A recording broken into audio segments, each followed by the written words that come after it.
আসসালামু আলাইকুম রহমতুল্লাহ বরকাতুহ। আবদুল্লাহ ইবনে উবাইয়ের ইতিহাস পড়ছিলাম, তার জীবনীটা ভালো করে বুঝছিলাম এবং দেখছিলাম।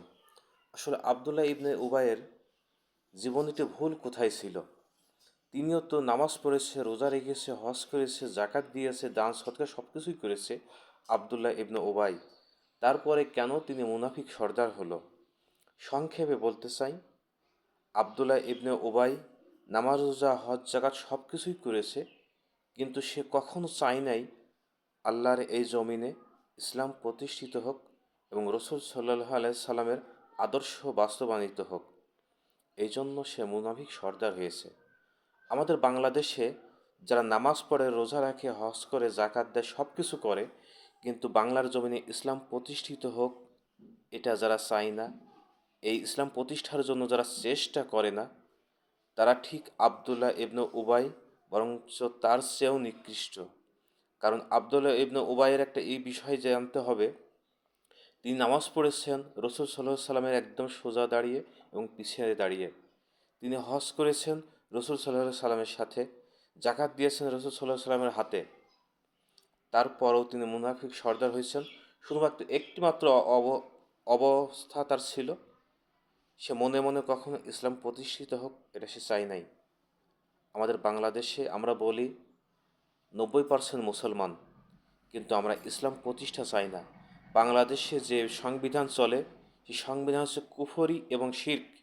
আমরা স্পষ্ট জানি, আল্লাহ তালা বলেছেন সূরা আলে ইমরানের 85 নম্বর আয়াতে, যে ইসলামী সংবিধান বাদ দিয়ে যারা অন্য সংবিধান প্রতিষ্ঠার জন্য চেষ্টা করে, তাদের কাছ থেকে কখনো তা গ্রহণ করা হবে না, তার পরকালে হবে ক্ষতিগ্রস্তের অন্তর্ভুক্ত। আল্লাহ তালা বলেছেন, হে রসুল, তোমার রবের কসম, ওই ব্যক্তি মুমিন নয়। তুমি ফয়সালা করে দেওয়ার পর ওই ফয়সালা মানতে যারা দ্বিধাদ্বন্দ্ব ভোগে, তারা কখনো ইমানদার বা মুমিন হতে পারে না। আল্লাহ এবং আল্লাহর রসুল কোরআন এবং সুন্নাহর মাধ্যমে সব কিছু ফয়সালা করে দিয়েছে। ইসলামে কিভাবে একটা মানুষ, একটা রাষ্ট্র, একটা সমাজ, একটা পরিবার চলবে, সব কিছু ফয়সালা করে দিয়েছেন। সেই ফয়সালা আমরা মানতে পারি না। আমরা কাফের মুশরিকরা যে নিয়ম নীতি বিধিবিধান দিয়েছে, সেই বিধিবিধান নিয়েই আমরা সন্তুষ্ট আছি। এই অবস্থায় চলে যদি আমরা নামাজ রোজা হজ জাকাত যাই করি না কেন, আল্লাহর কসম, আমরা কখনো ইমানদার হতে পারবো না। ওই আবদুল্লাহ ইবনে উবাইয়ের মতো আমাদের জীবন চলবে, সব কিছু চলবে, মাঝখান থেকে আমরা নামাজ পড়ে, রোজা রাখি, হজ জাকাত যাই দিই না কেন, আসলে আমরা ইমানদার হতে পারবো না, মুনাফিকই হয়ে থাকবো।